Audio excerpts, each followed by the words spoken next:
Book 1. A Goddess Intervenes. Sing in me muse, and through me tell the story of that man, skilled in all ways of contending. The wanderer, harried for years on end, after he plundered the stronghold on the proud height of Troy. He saw the townlands, and learned the minds of many distant men, and weathered many bitter nights and days in his deep heart at sea, while he fought only to save his life, to bring his shipmates home. But not by will, nor valour, could he save them, for their own recklessness destroyed them all, children and fools. They killed and feasted on the cattle of Lord Helios, the sun, and he who moves all day through heaven, take from their eyes the dawn of their return. Of these adventures, Muse, daughter of Zeus, tell us in our time, lift the great song again. Begin when all the rest who left behind them headlong death, in battle or at sea, had long ago returned, while he alone still hungered for home and wife. Her ladyship Calypso clung to him in her sea-hollowed caves, a nymph, immortal and most beautiful, who craved him for her own. And when long years and seasons wheeling brought around that point of time, ordained for him to make his passage homeward, trials and dangers, even so, attended him even in Ithaca, near those he loved. Yet all the gods had pitied Lord Odysseus, all but Poseidon, raging cold and rough against the brave king, till he came ashore, at last on his own land. But now that god had gone far off among the sunburnt races, most remote of men, at earth's two verges, in sunset lands and lands of the rising sun, to be regaled by smoke of thigh bones burning, haunches of rams and bulls, 100-fold, he lingered delighted at the banquet side. In the bright hall of Zeus upon Olympus, the other gods were all at home, and Zeus, the father of gods and men, made conversation, for he had meditated on Aegisthus, dead by the hand of Agamemnon's son, Orestes, and spoke his thought aloud before them all. My word, how mortals take the gods to task. All their afflictions come from us, we hear, and what of their own failings? Greed and folly double the suffering in the lot of man. See how Aegisthus, for his double portion, stole Agamemnon's wife, and killed the soldier on his homecoming day, and yet Aegisthus knew that his own doom lay in this. We gods had warned him, sent down Hermes Aegeophontes, our most observant courier, to say, don't kill the man, don't touch the wife, or face a reckoning with Orestes, the day he comes of age and wants his patrimony. Friendly advice, but would Aegisthus take it, now he has paid the reckoning in full? The grey-eyed goddess Athena replied to Zeus, O Majesty, O Father of us all, that man is in the dust indeed, and justly, so perish all who do what he had done. But my own heart is broken for Odysseus, the mastermind of war, so long a castaway upon an island in the running sea, a wooded island in the sea's middle, and there's a goddess in the place, the daughter of one whose baleful mind knows all the deeps of the blue sea, Atlas, who holds the columns that bear from land the great thrust of the sky. His daughter will not let Odysseus go. Poor mournful man, she keeps on coaxing him with her beguiling talk to turn his mind from Ithaca, but such desire is in him, merely to see the hearth smoke leaping upward from his own island, that he longs to die. Are you not moved by this, Lord of Olympus?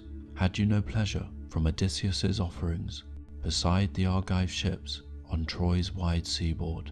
O Zeus, what do you hold against him now? To this, the summoner of the cloud replied, My child, what strange remarks you let escape you. Could I forget that kingly man Odysseus? There is no mortal half so wise, no mortal gave so much to the lords of open sky. Only the god who laps the land in water, Poseidon, bears the fighter an old grudge, since he poked out the eye of Polyphemus, brawniest of the Cyclops, who bore that giant lout, Thoosa, an offshore sea lord. For this nymph had lain with Lord Poseidon in her hollow caves. Naturally, the god, after the blinding, mind you, he does not kill the man. he only buffets him away from home. But come now, we are all at leisure here. Let us take up this matter of his return. How should he sail? Poseidon must relent, for being quarrelsome will get him nowhere. One god flouting the will of all the gods. The grey-eyed goddess Athena answered him, O Majesty, O Father of us all, if it now please the blissful gods that wise Odysseus reaches home again, let the wayfinder, Hermes, cross the sea to the island of Ogygia. Let him tell our fixed intent to the nymph with pretty braids, and let the steadfast man depart for home. For my part, I shall visit Ithaca, to put more courage in the son, and rouse him to call an assembly of the islanders, a Achaean gentleman with flowing hair. He must warn off that wolf pack of suitors who prey upon his flocks and dusky cattle. I'll send him to the mainland then, to Sparta, by the sand beach of Pylos. Let him find news of his dear father, where he may, and win his own renown about the world. She bent to tie her beautiful sandals on, ambrosial, golden, that carry her over water or over endless land on the wings of the wind, and took the great haft of her spear in hand, that bronze-shod spear this child of power can use to break in wrath long battle lines of fighters. Flashing down from Olympus's height, she went to stand in Ithaca, before the manor, just at the doorsill of the court. She seemed a family friend, the Taphian captain Mentes waiting, with a light hand on her spear. Before her eyes she found the lusty suitors, casting dice inside the gate, at ease on hides of oxen they had killed. Their own retainers made a busy sight with houseboys, mixing bowls of water and wine, or sopping water up in sponges, wiping tables to be placed about in hall, or butchering whole carcasses for roasting. Long before anyone else, the prince Telemachus now caught sight of Athena, for he too was sitting there, unhappy among the suitors, a boy daydreaming. What if his great father came from the unknown world, and drove these men like dead leaves through the place, recovering honour and lordship in his own domains? Then he who dreamed in the crowd gazed out at Athena. Straight to the door he came, irked with himself to think a visitor had been kept there waiting, and took her right hand, grasping with his left her tall bronze-bladed spear. Then he said warmly, "Greetings, stranger. Welcome to our feast. There will be time to tell your errand later." He led the way, and Pallas Athena followed into the lofty hall. The boy reached up and thrust her spear high in a polished rack against a pillar, where tough spear on spear of the old soldier, his father, stood in order. Then, shaking out a splendid coverlet, he seated her on a throne with footrest, all finely carved, and drew his painted armchair near her, at a distance from the rest. To be amid the din, the suitor's riot would ruin his guest's appetite, he thought, and he wished privacy to ask for news about his father, gone for years. A maid brought them a silver finger bowl and filled it out of a beautiful spouting golden jug, then drew a polished table to their side. The larder mistress with her tray came by and served them generously. A carver lifted cuts of each roast meat to put on trenchers before the two. He gave them cups of gold, and these the steward, as he went his rounds, filled and filled again. Now came the suitors, young bloods trooping into their own seats on thrones or easy chairs. Attendants poured water over their fingers, while the maids piled baskets of brown loaves near at hand, and houseboys brimmed the bowls with wine. Now they laid hands upon the ready feast, and thought of nothing more. Not till desire for food and drink had left them, were they mindful of dance and song, that are the grace of feasting. A herald gave a shapely cithern harp to Phemios, whom they compelled to sing, and what a storm he plucked upon the strings for prelude. High and clear the song arose. Telemachus now spoke to grey-eyed Athena, his head bent close, so no one else might hear. Dear guest, will this offend you if I speak? It is easy for these men to like these things, harping and song. They have an easy life scot-free, eating the livestock of another, a man whose bones are rotting somewhere now, white in the rain, on dark earth where they lie, or tumbling in the groundswell of the sea. If he returned, if these men ever saw him, faster legs they'd pray for to a man, and not more wealth in handsome robes or gold. But he is lost. He came to grief and perished, and there's no help for us in someone's hoping he still may come. That sun has long gone down. But tell me now, and put it for me clearly. Who are you? Where do you come from? Where's your home and family? What kind of ship is yours? And what course brought you here? Who are your sailors? I don't suppose you walked here on the sea. Another thing, this too I ought to know. Is Ithaca new to you? Or were you ever a guest here in the old days? Far and near friends knew this house, for he whose home it was had much acquaintance in the world. To this the grey-eyed goddess answered, As you ask, I can account most clearly for myself. Mentes I'm called, son of the veteran Anchialos. I rule seafaring Taphos. I came by ship, with a ship's company, sailing the wine-dark sea for ports of call on alien shores, to Temesee, for copper, bringing bright bars of iron in exchange. My ship is moored on a wild strip of coast in Ryathron Bight, under the wooded mountain. Years back, my family and yours were friends, as Lord Laertes knows. Ask when you see him. I hear the old man comes to town no longer, stays up country, ailing, with only one old woman to prepare his meat and drink, when pain and stiffness take him in the legs from working on his terraced plot, his vineyard. As for my sailing here, the tale was that your father had come home, therefore I came. I see the gods delay him, but never in this world is Odysseus dead, only detained somewhere on the wide sea, upon some island, with wild islanders, savages, they must be, to hold him captive.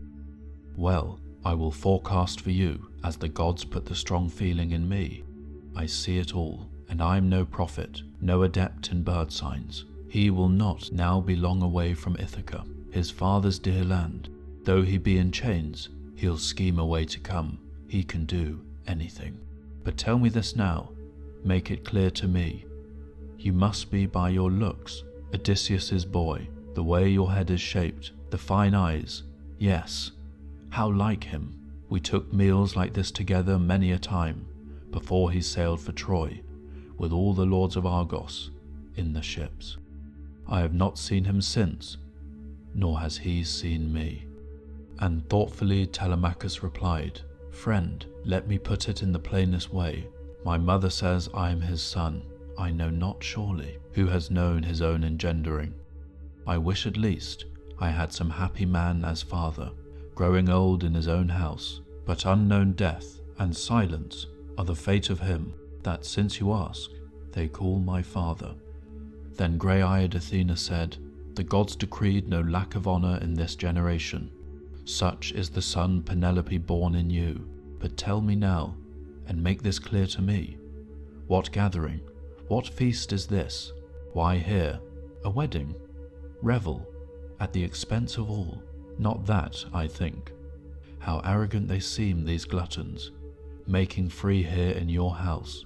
A sensible man would blush to be among them. To this Telemachus answered, Friend, now that you ask about these matters, our house was always princely, a great house, as long as he of whom we speak remained here. But evil days the gods have brought upon it, making him vanish, as they have, so strangely. Were his death known, I could feel such pain, if he had died of wounds in Trojan country, or in the arms of friends after the war. They would have made a tomb for him, the Achaeans, and I should have all honour as his son. Instead, the whirlwinds got him, and no glory. He's gone, no sign, no word of him, and I inherit trouble and tears, and not for him alone, The gods have laid such other burdens on me, for now the lords of the islands, Dulichion and Same, wooded Zakynthus, and rocky Ithaca's young lords as well, are here courting my mother, and they use our house as if it were a house to plunder. Spurn them she dare not, though she hates that marriage, nor can she bring herself to choose among them. Meanwhile they eat their way through all we have, and when they will, they can demolish me. Pallas Athena was disturbed and said, "Ah, bitterly you need Odysseus then. High time he came back to engage these upstarts. I wish we saw him standing helmeted there in the doorway, holding shield and spear, looking the way he did when I first knew him. That was our house, where he drank and feasted after he left Ephyra from a visit to the son of Murmerus, Ilos. He took his fast ship down the gulf that time for a fatal drug to dip his arrows in and poison the bronze points, but young Ilos turned him away, fearing the god's wrath. My father gave it, for he loved him well. I wish these men could meet the man of those days. They'd know their fortune quickly, a cold bed. Aye, but it lies upon the god's great knees whether he can return and force a reckoning in his own house or not. If I were you, I should take steps to make these men disperse. Listen now and attend to what I say. At daybreak, call the islanders to assembly and speak your will, and call the gods to witness. The suitors must go scattering to their homes. Then here's a course for you. If you agree, get a sound craft afloat with 20 oars and go abroad for news of your lost father. Perhaps a traveller's tale or rumoured fame issued from Zeus abroad in the world of men. Taught that noble sage at Pylos, Nestor, then go to Menelaos, the red-haired king of Sparta, last man home of all the Achaeans. Stay a full year. You may learn he's alive and coming home, or else you may hear nothing, or learn that he is dead and gone. If so, then you can come back to your own dear country and raise a mound for him, and burn his gear, with all the funeral honours due the man, and give your mother to another husband. When you have done all this, or seen it done, it will be time to ponder concerning these contenders in your house, how you should kill them, outright or by guile. You need not bear this insolence of theirs. You are a child no longer. Have you heard what glory young Orestes won, when he cut down the two-faced man, Aegisthus, for killing his illustrious father? Dear friend, you are tall and well set up. I see, be brave. You too, and men in times to come, will speak of you respectfully. Now, I must join my ship. My crew will grumble if I keep them waiting. Look to yourself. Remember what I told you. Telemachus replied, Friend, you have done me kindness. Like a father to his son, I shall not forget your counsel ever. You must get back to sea, I know, but come take a hot bath and rest. Accept a gift to make your heart lift up when you embark, some precious thing and beautiful from me, a keepsake, such as dear friends give their friends. But the grey-eyed goddess Athena answered him, Do not delay me, for I love the sea ways. As for the gift your heart is set on giving, let me accept it on my passage home, and you shall have a choice gift in exchange. With this Athena left him, as a bird rustles upwards, off and gone.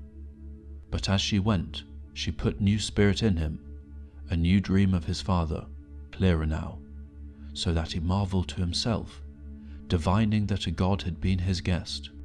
Then godlike in his turn, he joined the suitors. The famous minstrel still sang on before them, and they sat still and listened, while he sang that bitter song, the homecoming of Achaeans, how by Athena's will they fared from Troy, and in her high room careful, Penelope, Icarius's daughter, heeded the holy song. She came then down the long stairs of her house, this beautiful lady, with 2 maids in train, attending her as she approached the suitors, and near a pillar of the roof she paused, her shining veil drawn over across her cheeks. The 2 girls close to her, and still, and through her tears, spoke to the noble minstrel. Phemios, other spells you know, high deeds of gods and heroes, as the poets tell them. Let these men hear some other, while they sit silent and drink their wine. But sing no more this bitter tale that wears my heart away. It opens in me again the wound of longing for one incomparable ever in my mind. His fame all Hellas knows, and midland Argos. But Telemachus intervened and said to her, Mother, why do you grudge our own dear minstrel joy of song, wherever his thoughts may lead? Poets are not to blame, but Zeus, who gives what fate he pleases to adventurous men. Here is no reason for reproof. To sing the news of the Danaans, men like best a song that rings like morning on the ear. But you must nerve yourself and try to listen. Odysseus was not the only one at Troy, never to know the day of his homecoming. Others, how many others, lost their lives. The lady gazed in wonder and withdrew, her son's clear wisdom echoing in her mind. But when she had mounted to her rooms again, with her 2 handmaids, then she fell to weeping for Odysseus, her husband. Grey-eyed Athena presently cast a sweet sleep on her eyes. Meanwhile, the din grew loud in the shadowy hall, as every suitor swore to lie beside her. But Telemachus turned now and spoke to them. You suitors of my mother, insolent men, now we have dined. Let us have entertainment and no more shouting. There can be no pleasure so far as giving heed to a great minstrel like ours, whose voice itself is pure delight. At daybreak we shall sit down in assembly, and I shall tell you, take it as you will, you are to leave this hall. Go feasting elsewhere, consume your own stores, turn and turn about, use one another's houses. If you choose to slaughter one man's livestock and pay nothing, this is rapine, and by the eternal gods, I beg Zeus, you shall get what you deserve, a slaughter here, and nothing paid for it. By now their teeth seemed fixed in their underlips. Telemachus's bold speaking stunned them so. Antinous, Euphytes' son, made answer, Telemachus, no doubt the gods themselves are teaching you this high and mighty manner. Zeus forbid you should be king in Ithaca, though you are eligible as your father's son. Telemachus kept his head and answered him, Antinous, you may not like my answer, but I would happily be king if Zeus conferred the prize. Or do you think it wretched? I shouldn't call it bad at all. A king will be respected and his house will flourish. But there are eligible men enough, heaven knows, on the island, young and old, and one of them perhaps may come to power after the death of King Odysseus. All I insist on is that I rule our house and rule the slaves my father won for me. Eurymachus, Polybus' son, replied, Telemachus, it is on the gods' great knees who will be king in sea-girt Ithaca. But keep your property and rule your house, and let no man, against your will, make havoc on your possessions while there's life on Ithaca. But now, my brave young friend, a question or two about the stranger. Where did your guest come from? Of what country? Where does he say his home is, and his family? Has he some message of your father's coming, or business of his own, asking a favour? He left so quickly that one hadn't time to meet him, but he seemed a gentleman. Telemachus made answer, cool enough, Eurymachus, there's no hope for my father. I would not trust a message if one came, nor any forecaster my mother invites, to tell by divination of time to come. My guest, however, was a family friend, Mentes, son of Anchialos. He rules the Taphian people of the sea. So said Telemachus, though in his heart he knew his visitor had been a mortal. But now the suitors turned to play again, with dance and haunting song. They stayed till nightfall. Indeed, black night came on them at their pleasure, and half asleep they left, each for his home. Telemachus's bedroom was above the court, a kind of tower with a view all round. Here he retired to ponder in the silence, while carrying brands of pine alight beside him. Euryclea went padding, sage and old. Her father had been Ops, Paisenor's son. She had been a purchase of Laertes when she was still a blossoming girl. He gave her the price of 20 oxen for her, kept her as kindly in his house as his own wife, though, for the sake of peace, he never touched her. No servant loved Telemachus as she did, she who had nursed him in his infancy. So now she held the light as he swung open the door of his neat, freshly painted chamber. There he sat down, pulling his tunic off, and tossed it into the wise old woman's hands. She folded it and smoothed it, and then hung it beside the inlaid bed upon a bar. Then, drawing the door shut by its silver handle, she slid the catch in place and went away. And all night long, wrapped in the finest fleece, he took in thought the course Athena gave him.